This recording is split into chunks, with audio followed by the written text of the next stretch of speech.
Both my parents are artists. My mom is a dancer-actress. My father is a writer-composer. They met during a rehearsal when they were 19, and later they got married and had me. Ever since I was little, I had seen how they struggled between financial means and creative freedom, and how they could hardly have ends meet. They weren't very successful for a long time, and they couldn't cover my tuition fee, so I had to stay home for a while when I was 10. Growing up, I had seen a lot of struggling, and I made the decision that I will not pursue my artistic career unless I know that I have all my liabilities covered. Eventually, I went to the art school my mom did, and while I was studying, I got into an active contemporary art circle in Beijing, 798, Cao Changdi, Dashanzi, and I met many artists. Some are professionals, some are amateurs. I was more interested in how they make a living as artists than their art, because their art is their creative freedom, is their right to express, and I don't want to point fingers on that. But how they make a living is the business of everybody, because we all share the burden of providing for the public goods and services. And imagine if they are homeless and living off social help, that's not good for anybody. Okay, maybe not that bad, but imagine if they have so much to offer to the world, but all they do is waiting tables and getting frustrated. There must be something wrong. So I asked myself, why artists struggle to sustain themselves, and why so often they fail to make a living in art? Those questions had been bothering me for over a decade, and I really wanted to do something about it. In the film industry, the studio system emerged in the 1920s. Performing artists sign major studios, and they have the full support of investors and fellow professionals. In the fashion industry, supermodels, they have their agents. Even in sports, you have football players and the leagues, and in the end of the month, the players receive a paycheck, so they don't have to worry about their rent, they're making a living, and they could just focus on training. Why the artists have to struggle alone? Well, maybe you say they don't really struggle alone because they have galleries. The galleries represent them.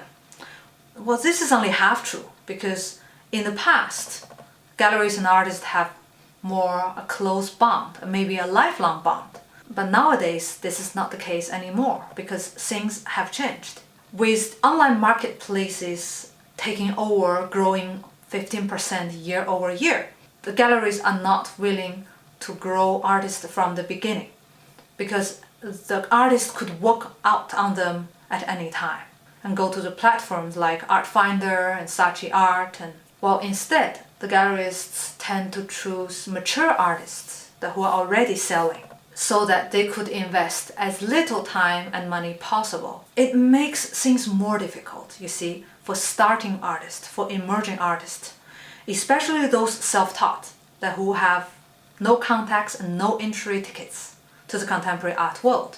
3 years ago, I had this idea that I want to help artists make a living by representing them like their agent. Like music labels scouting young singers and young creative talents and make them superstars. And I want to do something like this.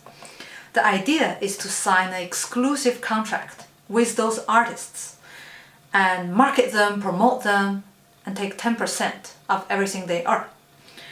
I will put in the work first by making a website, investing in their promotion, and the artists do not need to pay me anything upfront.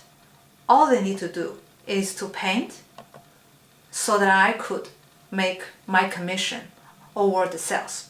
I had 2 tests run during a year, and I failed miserably. The first artist who had a day job, a full-time day job, big commitment. Well, he never painted one single new work after signing with me. The second artist does not have a day job. He was more dedicated to his art. He got really popular and he got a lot of commissioned work. He painted rich people's poodles. And he started to get a lot of commissioned work and abandoned his art. Cutting me out wasn't really the issue here. Commissioned work is like a day job, you see? It's taking too much of his time and energy. Neither artist had new works painted over a year, and I had nothing to sell. I came to realize that some artists simply lack the projection, this confidence in their future as a full-time artist. Perhaps they don't really see a relative or friend or someone in front of them or around them that who demonstrate what is possible, that it is possible to make a living in art as a full-time professional artist. They are afraid of failures, perhaps, and they kept running away from the things they enjoy doing.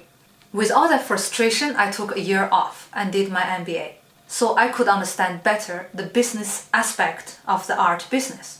I've learned a lot during a year and really motivated by the startup ambient. Those startup founders, they're so motivated, passionate, and confident in what they do.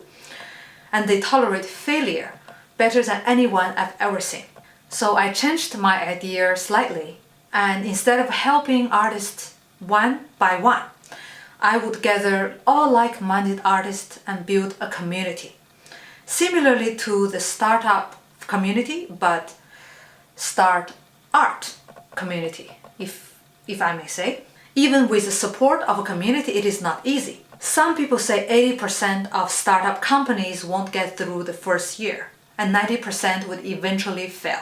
You can imagine, artists may not be better off. The worst failure, I guess, is not you tried and you failed, is that you never tried. By the way, my parents, they're both retired now. They have their pension, they have, a bookshelf full of trophies and medals. They have a home, no mortgage, and art did not ruin their lives. Maybe it, although had ruined mine a little bit. My father told me that his secret to a successful career, you don't need to be talented, you just have to be persistent. Well, my parents paid for my MBA, so I could not complain for having artist parents. It's fine for me. If you enjoyed listening to my stories, I will be back every week. Hit the subscribe button here and see you next week.